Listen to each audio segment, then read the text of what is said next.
సంక్రాంతి పండుగ నేపథ్యంలో తిరుపతి ఆర్టీసీ ప్రాంగణం ప్రయాణికులతో కిటకిటలాడుతోంది. రాయలసీమ జిల్లాలతో పాటు కోస్తాంధ్ర ప్రాంతాలకు వెళ్లే ఆర్టీసీ బస్సుల్లో ప్రయాణికుల రద్దీ కనిపిస్తోంది. తిరుపతి నుంచి కర్నూలు, కడప, అనంతపురం, మదనపల్లి ప్రాంతాలకు వెళ్లే ఆర్టీసీ బస్సులు అన్ని కిక్కిరిసిపోతున్నాయి. కాలేజీలకు సెలవులు ఇవ్వడంతో విద్యార్థులు అంతా సొంత ఊళ్లకు బయలుదేరి వెళ్తున్నారు. తిరుపతి ఆర్టీసీ బస్టాండ్లో ప్రయాణికుల రద్దీపై మరింత సమాచారం మా ప్రతినిధి విజయమూర్తి అందిస్తారు. తిరుపతి నగరంలో సంక్రాంతికి సొంత ఊర్లకు వెళ్ళేటువంటి జనాలతో తిరుపతి బస్టాండ్ ప్రాంగణం ఇటు రైల్వే స్టేషన్లలో రద్దీ కొనసాగుతోంది. ఈ నేపథ్యంలోనే ప్రస్తుతం మనం తిరుపతి ఆర్టీసీ బస్టాండ్ ప్రాంగణంలో ఉన్నాము. ఏదైతే సంక్రాంతికి ఊరెళ్తున్నటువంటి స్టూడెంట్స్ అవ్వచ్చు, సుదూర ప్రాంతాలకు వెళ్ళేటువంటి ప్రజలతో రద్దీ కొనసాగుతోంది. సంక్రాంతికి సొంత ఊళ్ళలో భోగి పండగ నిర్వహించుకునేందుకు వెళ్తూ ఉన్నారు. సంక్రాంతి పండగ అంటేనే కుటుంబం మొత్తం అంతా కూడా చాలా ఇంటిల్లిపాది చాలా సంతోషంగా జరుపుకునే పండుగ. ఏడాదిలో మొదటిసారి జరుపుకునేటువంటి పండుగకు ఒక విశిష్ట ప్రాధాన్యత ఉంది. కుటుంబ సభ్యులంతా కూడా ఎంతో సుఖ సంతోషాలతో ఉండాలి ఏడాది మొత్తం అనేటువంటి ఒక కాన్సెప్ట్తో ప్రత్యేకంగా సంక్రాంతి పండుగ నాడు కొత్త బట్టలు ధరించి భోగి పండుగ వేళ వారంతా కూడా సంతోషంగా ఉంటారు. ప్రస్తుతం మనకు సంక్రాంతికి ఊరికి వెళ్తున్నటువంటి విద్యార్థులు మనకు అందుబాటులో ఉన్నారు. వారిని అడిగి వివరాలు తెలుసుకునే ప్రయత్నం చేద్దాం. సుదూర ప్రాంతాలకు వెళ్ళేటువంటి అడ్వాన్స్ రిజర్వేషన్ చేయించుకున్న వాళ్ళకి సంబంధించి వారంతా కూడా రద్దీ కొనసాగుతోంది. ఎక్కడి నుంచో వెళ్తున్నారు? మీరు సొంత ఊరు ఏ ఊరు, ఎక్కడికి వెళ్తున్నారు? మాది హిందూపూర్. నేను సిద్ధార్థ కాలేజీలో చదువుతున్నాను. నా పేరు స్మిత. చాలా హ్యాపీగా ఉంది మా ఇంటికి వెళ్ళడానికి, ఎగ్జైట్మెంట్గా ఉంది. సంక్రాంతి పండుగ ఎలా అనిపిస్తుందమ్మా? మీరు ఎలా చేసుకుంటారు? బాగా చేసుకుంటాం. మా పేరెంట్స్ మేము అంతా కలిసి, మా సిస్టర్ కూడా బాగా చేసుకుంటాం. సంక్రాంతి పండుగ అంటే చాలా సంతోషాలతో ఉంటుంది. మీరు ఎలా అనిపిస్తుంది? నాకు చాలా హ్యాపీగా ఉందండి. నేను ఇక్కడ నేషనల్ సంస్కృత్ యూనివర్సిటీలో చదువుతున్నాను. హిందూపురం మాది. ఇప్పుడు హాలిడేస్కి ఇంటికి వెళ్తున్నాను. మీరు ఎక్కడికి వెళ్తున్నారమ్మా? మీ సొంత ఊరు ఎవరు? కడపకి వెళ్తున్నా. నేను ఇక్కడే ఎస్వి కాలేజెస్లో చదువుతున్నా. I'm feeling very happy to share my to share this moment with my family. Sankranti is the special festival for everyone, right? So I'm feeling very happy. ఇక్కడ చాలా రష్గా ఉంది, చాలా ఇబ్బందిగా ఉంది, వెళ్ళడానికి చాలా కష్టంగా ఉంది. కానీ సంక్రాంతి అనేది హిందువులకి చాలా ముఖ్యమైన పండుగ. కానీ మాకు సెలవులు ఇచ్చారు, అందుకే సంక్రాంతి పండుగ మా కుటుంబంతో జరుపుకోవడానికి చాలా హ్యాపీగా ఎగ్జైట్మెంట్తో ఇంటికి వెళ్తున్నాం. మాది కడప. ప్రస్తుతం మనం చూస్తూ ఉన్నాం తిరుపతి బస్టాండ్ ప్రాంగణం అంతా కూడా ప్రయాణికులతో కిటకిటలాడుతూ ఉంటుంది. ప్రధానంగా నిత్యం భక్తుల రద్దీతో తిరుమల శ్రీవారి దర్శనకు వచ్చేటువంటి యాత్రికులతో గోవింద నామస్మరణలతో కలకల్లాడుతూ ఉండేటువంటి తిరుపతి ఆర్టీసీ బస్టాండ్ ప్రాంగణం అంతా కూడా రాయలసీమ జిల్లా వాసుల్లో సుదూర గమ్యస్థానాలకు వెళ్ళేటువంటి యాత్రికులతో ప్రధానంగా ప్రయాణికులతో కిటకిటలాడుతున్నటువంటి పరిస్థితి కనిపిస్తోంది. ఏ బస్సు చూసినా సరే సొంతూళ్లకు వెళ్ళేటువంటి ప్రజలతో ఆర్టీసీ ప్రాంగణం అంతా కూడా కిటకిటలాడుతున్నటువంటి పరిస్థితి కనిపిస్తుంది.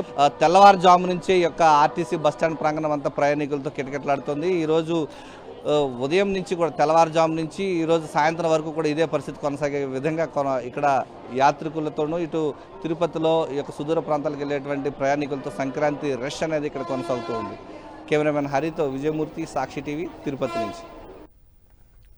గోదావరి జిల్లాలో ఎక్కడ చూసినా పండుగ సందడే కనిపిస్తోంది. ముఖ్యంగా 3 రోజుల పండుగను ఆనందంగా గడిపేందుకు సొంతూళ్లకు వచ్చేవారు, వెళ్లేవారితో బస్టాండ్లు, రైల్వే స్టేషన్లు కిటకిటలాడుతున్నాయి.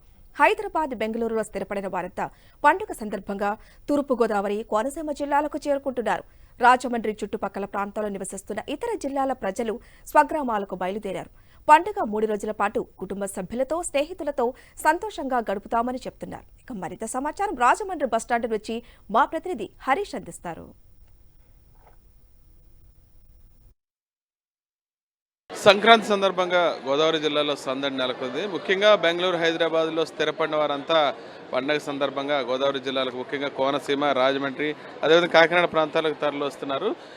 సంవత్సరాల తరబడి అక్కడ స్థిరపడిన వాళ్ళంతా ఏది ఏమైనా సరే పండుగ సమయానికల్లా సొంత ఊళ్ళకు చేరుకోవాలనుకుంటారు. అదే నేపథ్యంలో ముఖ్యంగా గోదావరి జిల్లాలో కోడి పందాలు, అదేవిధంగా ప్రబల తీర్థాలు విస్తృతంగా జరుగుతాయి. వీటన్నింటినీ చూసేందుకు, అదేవిధంగా తమ కుటుంబ సభ్యులతో కలిపి పండగ సమయాన్ని గడిపేందుకు ఇతర ప్రాంతాల నుంచి భారీగా తరలి వస్తున్నారు. అదేవిధంగా ఇక్కడి నుంచి విశాఖపట్నం, విజయనగరం, శ్రీకాకుళం ఇతర ప్రాంతాలకు వెళ్లే వాళ్ళంతా కూడా ఇక్కడి నుంచి ఇప్పుడే బయలుదేరడం జరిగింది. పండగ 3 రోజుల పాటు తమ కుటుంబ సభ్యులతో గడిపి తిరిగి రావడానికి ఏర్పాట్లు చేసుకున్నారు. ఈ నేపథ్యంలో బస్టాండ్, రైల్వే స్టేషన్లో కూడా పెద్ద ఎత్తున జనం వెళ్ళి రావడం జరుగుతుంది. ఈ రెండు కూడా జనంతో కిక్కిరిసిపోతున్నాయి. అందరూ ఎలా ఉంది చెప్పండి? కొంచెం ఎక్సైటెడ్గా ఉంది. మా రిలేటివ్స్ కలవడానికి అని వైజాగ్ వెళ్తున్నాను అనమాట. కొంచెం చూడాలి ఎలా ఎంజాయ్ చేస్తామన్నది, కొంచెం మూవీస్ అవన్నీ వెళ్ళాలి, చిల్ అవుదామని. నేనా polytechnic second year, guide college. అసలు వైజాగ్కి ఒక్క బస్ కూడా ఖాళీ లేదు. పొద్దు నుంచి విజయవాడకి అన్ని బస్సులు వెళ్ళిపోతున్నాయి కానీ వైజాగ్ ఒక్క బస్ కూడా ఖాళీ లేదనమాట. అందుకే వెయిట్ చేస్తాం బస్ ఎక్కడ ఉందని. హడావుడి పండగ అయితే ఇప్పుడే కనబడుతుందండి. నాకైతే పండగ 3 రోజుల ముందే కనబడుతుందండి. అయితే రిజర్వేషన్ చేయించాం బండికి. తెల్లవారుజాము నుంచి కూడా చాలా మంది వెయిట్ చేస్తున్నారు. చాలా మంది వెయిట్ చేస్తున్నారండి. వాళ్ళైతే చాలా ఫుల్గా ఉంది. రష్ అయితే బాగా. విశాఖపట్నం వరకు. ఎలా గడుపుతారు పండగ 3 రోజులు కూడా అందరితో? పండగ అంటే ఇంకా మన గోదావరి జిల్లాకు ఉండేదే కదండి ఫస్ట్ నుంచి. అంతే కదా. రాజమండ్రి నుంచి వెళ్తున్నాను. ఇప్పుడు పండగ అంటేనే రాజమండ్రి, గోదావరి జిల్లాలో జరుగుతుంది కదా, కోడి పందాలు కానీ ప్రబల తీర్థాలు కానీ అయినా చూసారు మీరు? అవేం చూడలేదు కానీ ఊర్లో ఎందుకంటే హ్యాపీగా ఉంటుంది. మన పుట్టినూరు కదా, అందుకే హ్యాపీగా ఉంటుంది. ఎలా గడపదలుచుకున్నారు 3 రోజులు పండుగ? 3 రోజులు ఫ్రెండ్స్తో, ఫ్యామిలీతో హ్యాపీగా ఉండాలనేసి. బాగానే ఉంటుంది సార్. పండగ అంటేనే కొత్త బట్టలు తీసుకోవడం, పండగ మూలే దీపం పెట్టుకొని ఇవన్నీ పెట్టుకొని చేసుకోవడం, సో బాగానే ఉంటుంది. అంటే సాధారణంగా ఇతర ప్రాంతాలు స్థిరపడిన వాళ్ళంతా గోదావరి జిల్లాలకు వస్తారు. ఇక్కడ కోడి పందాలు ఉంటాయి, ప్రబల తీర్థాలు ఉంటాయి. అసలు పండగ 3 రోజులు చాలా హడావిడి ఉంటుంది కదా. బట్ మీరు ఇక్కడి నుంచి ఇదే సమయంలో ఇతర ప్రాంతాలకు వెళ్ళిపోతుంది. మా ఊరు వైజాగ్ సార్. సో వైజాగ్లో మాకు తెలిసి విశాఖపట్నం అంటేనే హడావిడిగా ఉంటుంది. అవును సార్, కానీ ట్రావెల్ బాగా ఇబ్బంది పెట్టేస్తుంది సార్.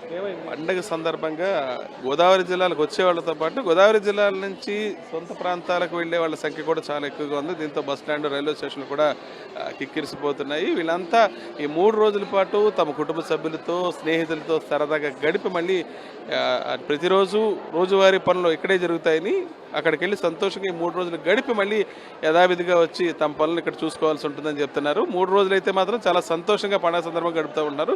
అదేవిధంగా బస్సులు కానీ ట్రైన్లు కానీ చాలా తక్కువగా ఉన్నాయని, వీటి సంఖ్య కొంచెం పెంచితే బాగుండని, లేదంటే వాటి కోసం ఎదురు చూడాల్సి వస్తుందని చెప్తున్నారు. రాజమండ్రి నుంచి విజయస్మృతికల్ సరీష్, సాక్షి న్యూస్.